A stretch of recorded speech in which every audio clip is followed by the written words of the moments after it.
What's up, everybody? From Nautilus Magazine, I'm Brian Gallagher, and you're watching Behind the Scenes. Today, we're joined by Jim Al-Khalili, theoretical physicist and author, most recently of The Joy of Science. Thanks so much for joining us. My pleasure. Happy to be here. So, to start off, can you give us a glimpse into your personal background and how you came to be the person and scientist you are now with all the interests you have?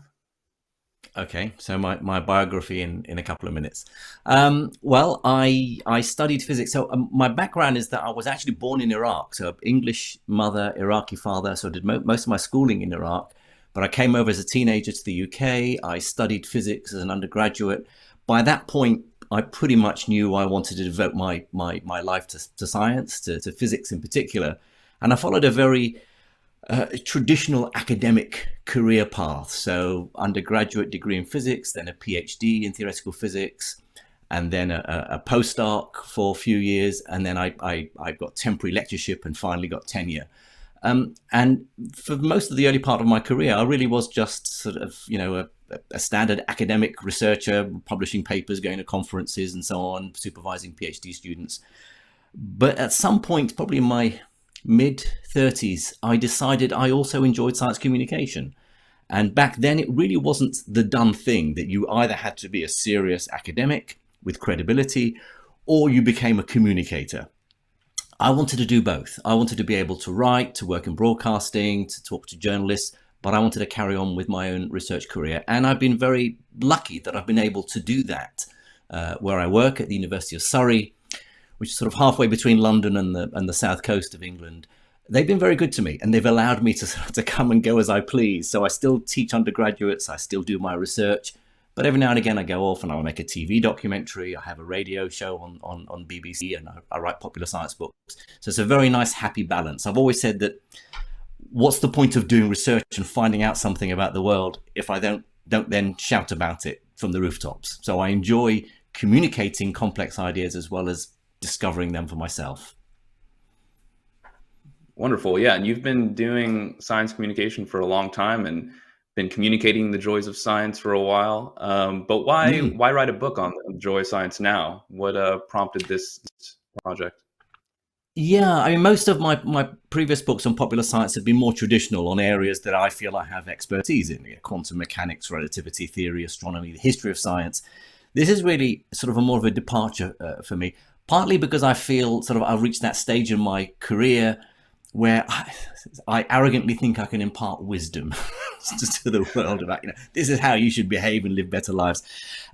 It would seem from the subject matter of the book about talking about the scientific method and how we should all be thinking more critically and society should be more scientifically literate, you'd think it would have been born out of the pandemic. But in fact, the idea in the book published by Princeton University Press actually happened before.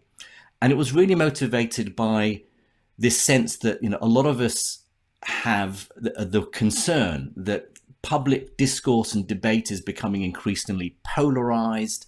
There seems to be a rise in irrational anti-scientific thinking and conspiracy theories. And there's no room for debate, particularly amplified by the internet and social media. We're bombarded by information all the time. And your average person really doesn't know who or what to trust, what is good information, what is fake misinformation, and so on. So the book's really about maybe if we employ some of the ways that we do science, examining biases, the importance of uncertainty, being prepared to change your mind in the light of new evidence. It's sort of that sort of thing goes against human nature because we want to be, we're right about our opinions. We don't like to be told we're wrong. But that's not the way we do things in science. So the theme of the book is really about if we could export some of the ideas of the way we do science, when science is done well, into everyday life, I think we would all be the happier, more empowered. Do you think we can understand science as a human sociological phenomenon without becoming jaded or over cynical about how it actually works? Well, I mean, when I talk about the exporting the scientific method into everyday life, I don't mean in order to learn more science or to be more comfortable about scientific issues, but certainly science communication has become much more mature in recent years. And you guys have people in the States, the people like Sean Carroll, and Brian Greene and Neil deGrasse Tyson, who communicate. I'm quoting physicists here. There are lots of other scientists and communicators who are not in physics, but it's becoming more acceptable that we're able to get across complex ideas in science without scaring people. There is a thirst for trying to understand some of these complex issues, and there are ways, if science communication is done well, to get across the essence of a subject. So there are two different aspects. One is, how do we communicate ideas in science to make sure wider society is more scientifically literate? And I don't mean knowing more about quantum mechanics or black holes. Anything from the benefits of flossing your teeth to recycling your waste. Or whether vaccines, how vaccines work and why they're good for you. So just analyzing, being critical, being rational in our decision making is something that the scientific method can help us with as well. Definitely. You talk about whether science has values or is a value-free enterprise, and touch on how we might better think about how science operates when we consider scientists themselves have various biases, scientific programs have various funders. So how do we approach science in a way where we can take its merits seriously, but also not forget that it is this sort of enterprise, as I was saying? Yeah, I mean, this is not an easy issue. Science, of course, is very broad. In my area of research in theoretical physics, yeah, to a large extent, it is value free. The equations of quantum mechanics that I might come up with or write down will be exactly the same, whether they're discovered by physicists in China or Russia. There's a universality about the laws of physics that transcend cultures and political ideologies. But of course, there are lots of areas of science, particularly in the social sciences, dealing with the complexity of human behavior, where it's difficult to avoid sort of value judgments and biases. And that's just how the way scientists have to behave and try and remove sort of biases or examine their own biases. Is even more difficult for the wider public who are not trained in science to know who to trust and what to trust. You see something on YouTube or you read an article online. How do you know, A, whether it's good science and it's based on firm evidence and data, and B, whoever is getting that idea across have their own vested interests? Scientists, after all, are people, and not all scientists work in universities where they follow some idealistic search for the truth. Many scientists work for corporations and industry or in the pay of people who do have other vested interests. So it is difficult. My message is that you shouldn't take a lot of these ideas at face value. We have to invest some effort into digging in to find out whether something comes from a reputable source or not.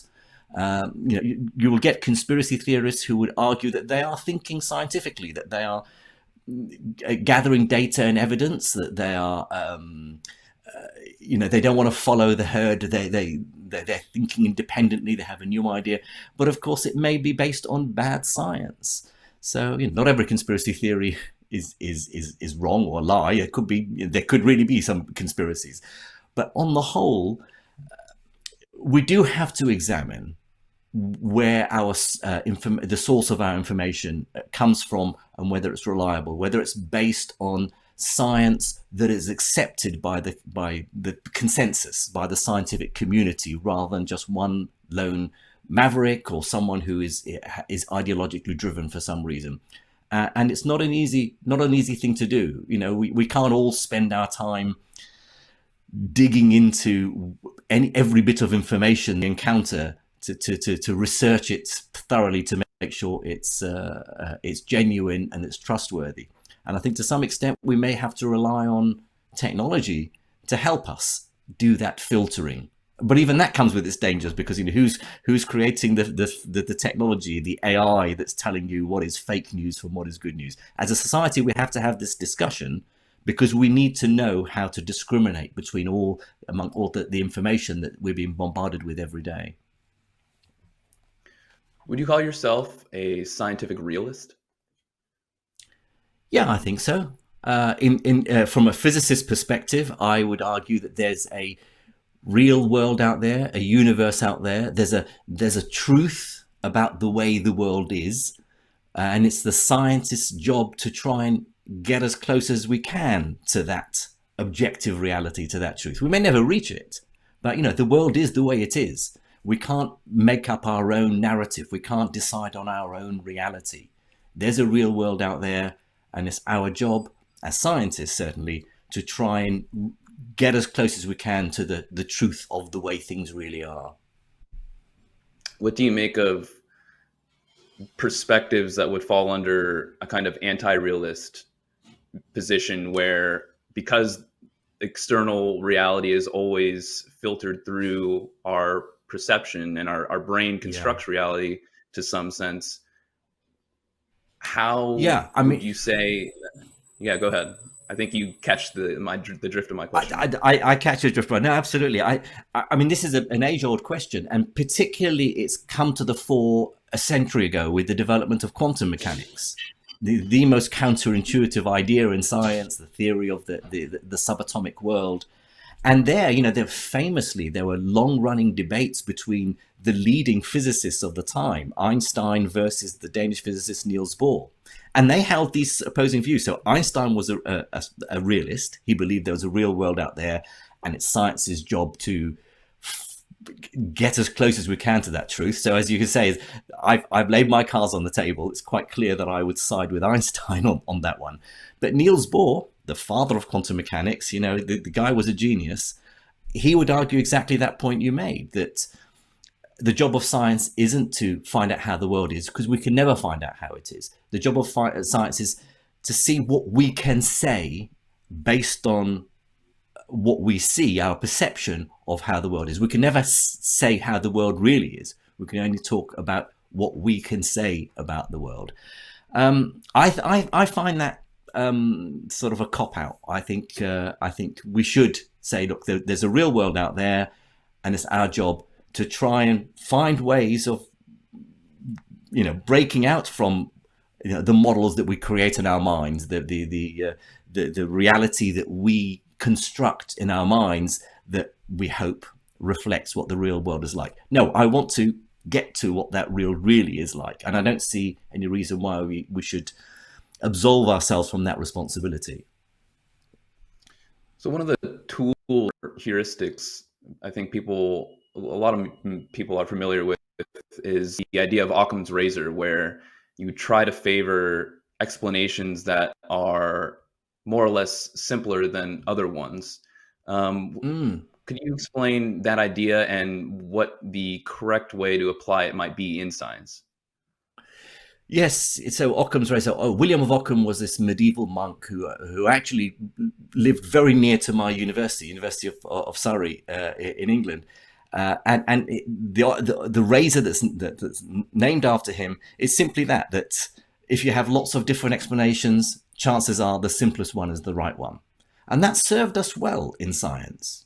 But it's also, there are dangerous pitfalls, because not always, things aren't always as simple as we'd like them to be. And when you apply that in everyday life, it's even more problematic, because we are living in a world now where we want the simplest explanation. Don't blind me with details. This is what I believe, this the simple idea, and this is what I'm going to go with. So Occam's razor can be quite dangerous. Sometimes, actually not sometimes, very often, issues that we have to deal with in everyday life are more complicated. Not everything can be reduced to a meme or a tweet. And yet we see, the issue, the problems we have today with the polarization of ideologies, particularly on social media, where each side is so absolute and certain in their position, and they don't want to acknowledge that actually an issue is actually more complex, more complicated, more nuanced. We seem to have lost that grey between both extremes, the black and the white. And so Occam's razor, I think, is something that, if we're going to keep it, we should revise it. And maybe it's not the simplest explanation is the right one, but the most useful explanation. It could be that sometimes, certainly in science, when we want to describe a concept, it actually is more complicated than we'd like it to be. And we have to acknowledge that and bite that bullet. If you are traveling at the speed of light, holding a mirror in front of your face, would you see your reflection? That's come out of nowhere. So this is a lovely thought experiment that Einstein himself, as a teenager, came up with.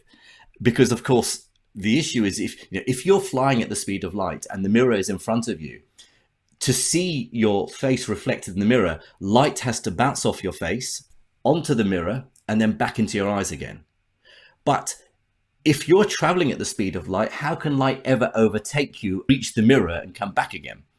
The answer is yes, we will also always see our reflection, because Einstein's theory of relativity tells us that all motion is relative. When you say you're traveling at the speed of light, and by the way, no, nothing can travel at the speed of light apart from light itself and the influence of gravity. But massive objects like me flying, I could never attain the speed of light, but I can get, let's say I can get approximately very close to it.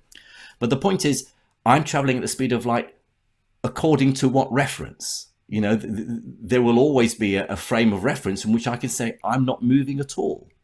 And this is Einstein's great breakthrough in 1905 in his special theory of relativity, which says that all motion is relative, but the speed of light is absolute. It doesn't matter how fast you're moving, you will always see light traveling at that same speed, the maximum speed in our universe.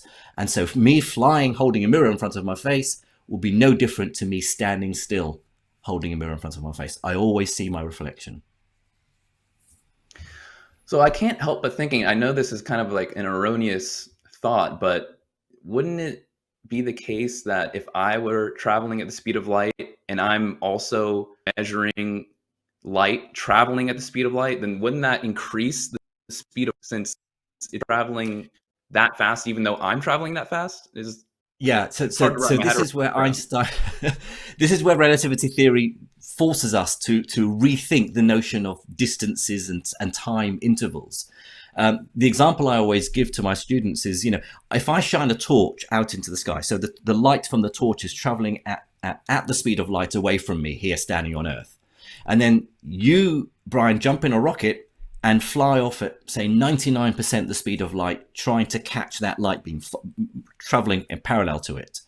I would see the light beam overtaking you slowly at 1% of the speed of light, because you're going nearly as fast as it, and that also makes logical sense. But for you in the rocket, you see that same light beam going past you at the same speed that I see it leaving my torch. So something has to give. And what gives is our notion of the flow of time. So your time, I would see as running much more slowly than mine. Your seconds are ticking by so slowly that that's why you see the light beam going past you very quickly, because your time is running slower. So 1 second for you, the light beam has gone past you very quickly, but for me, I can see it creeping past. So the notions of distance and time change, and that's where relativity theory becomes counterintuitive. Just from that simple statement, we all see the speed of light traveling at the same rate, regardless of our relative motion, and yet what gives is that distances become contracted, time slows down when you're traveling close to the speed of light, and that's what makes relativity theory fun to teach. Yeah, the phenomenon of time dilation is wild to me whenever I think about it. Yeah, absolutely. Why should we question our own motives for believing what we think to be true? It's the way we do things in science. If I come up with a new theory or hypothesis or an experimental result, in science, we test our own ideas and results to destruction, because we know if we're wrong about something, other scientists eventually will discover it. They will try and repeat our experiments, or examine and test our theory to see if it makes correct predictions. And if we're wrong, well, then we have to concede and change our minds. Of course, some scientists will stick to their guns no matter what, but they don't last long. Those ideas don't survive very long. And so what we do in science is that we test our own ideas, our theories, our hypotheses, our experimental data to destruction, because we want to make sure that they are correct as far as we can tell. And that idea of examining our results, examining what, just because you want something to be true or you want something to be correct doesn't make it so. We do that. We're trained to do that in science, and I think it's a nice lesson that wider society could adopt.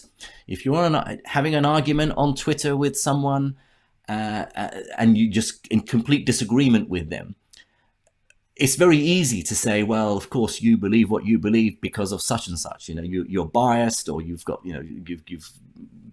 evidence from an unreliable source. But why not try and examine why you believe what you do? Examine your own biases first. Firstly, it may be that you might concede that you're not 100% right? And of course, uncertainty is very important in science. And I think we should never be absolutely certain about things, always be prepared to change our minds. But also in a debate, if you're prepared to concede that you might consider the other person's point of view, they may also then be willing to concede that maybe the truth of the matter isn't the absolute position that you hold, or the absolute position that the other person holds. It may be somewhere in between. So examining your own biases is a way of freeing us from this dogmatic certainty that we're always right in our views. And it's right. And sometimes, even if we go through that process of self-examination, we still might find ourselves believing certain things. You call this belief perseverance. What do you think might explain that phenomenon? Well, human nature, I guess. Yeah, it's really hard. It's really hard. There's another phrase that psychologists use called cognitive dissonance, which is the real sense of mental discomfort when you believe something to be true, and then you're confronted with evidence to the contrary, to suggest that actually what you always thought turns out to be wrong. It's human nature to resist that. And so what you do is downplay that evidence that disagrees with you. That's fake news, or I don't believe it, or it's based on a flimsy argument. And the flimsiest of evidence that you would say supports your point of view, you elevate to being somehow proof that you're right. So it's absolutely human nature that we want to hang on to views and opinions that we have. But we wouldn't get very far if we did the same thing in science. If we never changed our minds in science or admitted our mistakes, we'd still be thinking the same way that the ancient Greeks thought. The fact is, science has progressed. We've seen this during the pandemic, when we didn't know much about the virus. Scientists were giving sort of public advice about washing your hands, because we thought maybe that's how the virus was mainly transmitted. But it took a few months for scientists to appreciate that in fact the virus is airborne, and more important than washing your hands is probably to make sure, if you're indoors, to have a well-ventilated room with windows open, or wearing a mask, or social distancing. So we've had to revise what we thought in the light of new evidence. And being able to do that, being able to admit you're wrong, being able to change your mind in science is a strength. Unlike in politics, where it's regarded as a weakness, right? Politicians don't like to admit mistakes or admit that they're wrong. Wouldn't it be refreshing if they could say, oh, actually, no, you've got a good point there. I've changed my mind. I now think this. It's not a weakness. It's a sign that you're that you're open to new evidence as it comes in. Do you have a particularly memorable example of a scientist admitting they made a mistake, either from your own life or from a colleague? I've Or I, I've got a very nice one. I mean, the famous one with Einstein admitting he thought he when he was developing general relativity, he came up with a term in his equation to describe how the universe was static, and then it was realized the universe isn't static; it's actually expanding. And so he referred to this fix that he'd come up with as the biggest blunder of his life. But I have this lovely story I tell. A few years ago, I made a documentary for the BBC called Gravity and Me. I think it's on either on Amazon Prime or Netflix or something now, so people can catch up with it. We'd finished filming, and I was due to go into the studio to do the voiceover, and it was due to be aired on British TV a few weeks later. And we discovered that I'd made a mistake. I was trying to explain the idea of clocks running at different rates in Earth's gravity, because time runs slower not just when you travel close to the speed of light, but it also runs slower when you're in a strong gravitational field. And so I explained all this concept and then realized I'd made a mistake. So we went back to the BBC and said, look, hold on to the transmission. We've made a mistake. And they said, fine, we'll do that. Reshoot all the stuff that you got wrong and put in the correct stuff, and no one will be the wiser. And I said, actually, this is a really good opportunity to explain how science works and that we do make mistakes and that it's okay to make mistakes. How about if I make it as part of the documentary that I say, unfortunately, at this point, I realized I'd got it wrong. And in fact, it's such and such. And, the guys at the BBC, the commissioning editor, were quite nervous about this. They said, oh, Jim, we're concerned about your reputation as a professor of physics, if you admit your mistake publicly like that. I said, well, clearly you don't understand how science works. That it's not something to be ashamed of to admit you're wrong.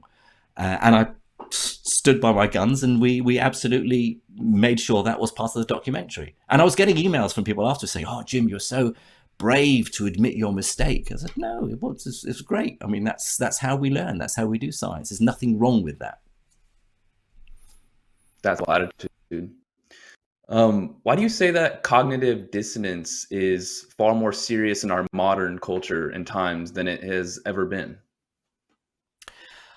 I think because life was simpler in the past. Pre-internet, we'd read one newspaper, watch one cable TV channel, or even before cable TV. We had very limited access to information. And it was much easier. We were still, we held a particular view, but we tended to read the newspaper or get our news from a source that we felt was that aligned with our worldview. To a large extent, we all still do that now. But what has changed is that the internet and social media and YouTube have amplified the problem, because we are now exposed to the opposing views in a very real way, far more than we'd ever been before. We were sort of protected. Our bubble, our echo chamber that we talk about having, where the confirmation bias, you like to hear what you already believe in, was much easier in the past. Today we are confronted with having to deal with information coming from across the whole spectrum for any particular issue, whether it's political, ideological, religious, whatever. And so cognitive dissonance, the idea that we'll have a view and then we'll be confronted with something that goes completely against it, is something that happens to us on a daily basis. And we adopt a defense mechanism against that, which is to reject the views that we don't like, that we don't agree with. And my argument is, hang on, don't be so hasty in rejecting it. However uncomfortable it makes you feel, learn that there's no shame in changing your mind in the light of new information. Do you think that has anything to do with what political scientists nowadays call affective polarization, where the level of partisan hatred has been on the rise? Do you think it's because we're being more and more exposed to opposing views than we were in the past? I think we've always had polarization of views. There will always have been Democrats and Republicans. There will always have been people who are religious or who are not. There will always have been, people who follow have a particular view, and others who have completely opposite views to them. It's just that they weren't clashing in the same way that they are now. And this is what we see on social media, for example. The people who argue, whether it's about politics, whether it's about Trump, whether it's about the transgender debate, whether, all issues that are complex, issues where people hold views very, very passionately and very strongly, probably weren't encountering people with the opposing view as much as they are today. And so we're having to face up to this. The problem is that those people who know more about a particular issue understand the complexity of the issue, and therefore also understand where the gaps are in their knowledge. They tend to retreat. They tend not to engage in these debates, particularly on social media. But what that leaves behind are the two extremes, firing at each other, shouting at each other, intransigent in their views, that, no, you can't adopt the middle ground. You can't say you've got a point, but you've also got a point. You have to be with me or against me. And I think that's been exacerbated by the fact that we are exposed. There's a democratization of information, which is nice, which is great, but it also means that we are exposed like never before to views we may dislike or may never have encountered in the past.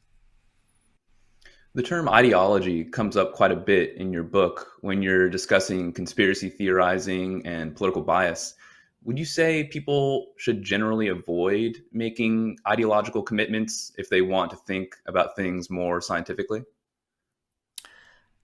I don't think so. I mean, ideology can mean anything. Some people even refer to science as an ideology. Well, it can. There are certain beliefs in science, whether you believe in the many worlds interpretation of quantum mechanics or not, that becomes almost like an ideology.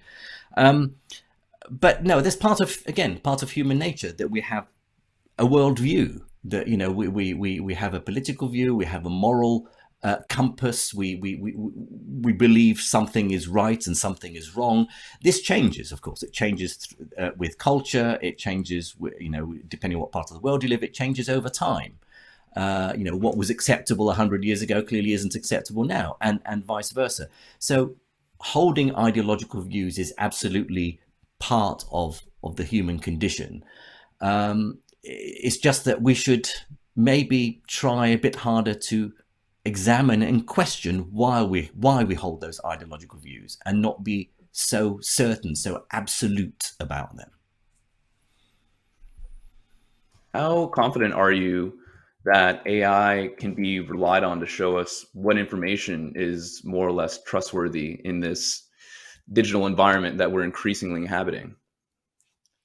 Well, I'm quite nervous about how well we can utilize AI. I think we will do, and we'll find a way around it. And we're all used to now AI algorithms sorting out our email, as a spam filter. We don't get the emails from Nigerian princes saying, I've got $1 million. Can you help me out? If only you put $5 million in, or whatever. Or I don't know, sort of adverts for Viagra or whatever it is. So we now we rely on AI algorithms to filter our emails. We're quite happy for AI algorithms to tell us, what series we should be watching on Netflix based on past preference, or what to buy on Amazon. That sort of makes our life convenient. But we're going to have to use AI, I think, to help us filter the trustworthy information from the misinformation, disinformation. And the problem there is, of course, who creates that AI algorithm? We see it now, for example, in Russia, where the state narrative, that is what you should believe. That's the extreme of filtering out anything else other than what the state wants you to believe. But even in the West, you'd have to question, if it's Google, or if it's Facebook, or whatever, that are filtering what we receive, and say, look, we've removed all this other stuff because that's misinformation. Well, who says? And is that view, is that AI built by someone with an ideological stance. So we're going to have to figure out ways of making sure that AI is completely neutral on this matter. Maybe not filtering, maybe providing us with a forum where we can debate things a bit more rationally and civilly than we are at the moment. We can't. There's too much information out there for us as a society to develop our own rational skills to decide for ourselves. We're going to have to make use of technology, but we have to be very careful about how we implement it. Has your experience of the joy you get from science changed at all as you've gotten older and learned more? I probably has increased rather than diminished. I never tire. I think I've certainly reached that stage in my career where I don't have the pressure, to publish or perish, as we say in academia, where you've got to churn out your papers in peer-reviewed journals, and you've got to be applying for the next research grant or making sure you present your work at scientific conferences. I don't feel I need to do that so much anymore. So I am able now to spend more time contemplating and thinking about ideas that are the ones that I want to be thinking about. Of course, the flip side is I've also reached that level in my career and work where I have too many other distractions as well. I want to sit down and read a paper on some aspect of the philosophy of physics, but I just got to mark these exam scripts or give that public lecture or do interviews. So there are many distractions in my life, but on the whole, I don't plan to retire, much to my wife's annoyance. I don't feel there's going to come a time where I say, okay, I'm done with science. I want to go and play golf or travel around the world. I want to be able to do that, of course, but I don't think my love for science will diminish at all. Jim, it's been a pleasure. Any closing remarks about your book or anything we left out in this conversation? I don't think so. I mean, I think the book is published. Of course, it's published by Princeton Press, who are US publishers. It's come out both in the UK and the US. I'm hoping to get across to the US in the fall to do a book tour, and I'm going to be sort of traveling coast to coast. But if people want to know what I'm up to, I have my website, jimalkhalili.com, without the hyphen. Or follow me on Twitter. That would be great. So at Jim Al-Khalili. I tend not to tweet controversial things. I tend to tweet mostly cool science stuff. So it's quite safe. I don't get involved in arguments about some of the stuff that I'm talking about here. I'm one of those people who says, no, I'll leave you guys to shout at each other. I'll tweet. I mean, not cuddly pussycats and dogs and things, but I'll tweet interesting science stuff. Fantastic. And you can find Jim's excerpt from his book in Nautilus under the title Mysteries Are to be Embraced, but also to be Solved. Jim, thanks so much for speaking with us. My pleasure. Nice chatting to you, Brian. Bye-bye.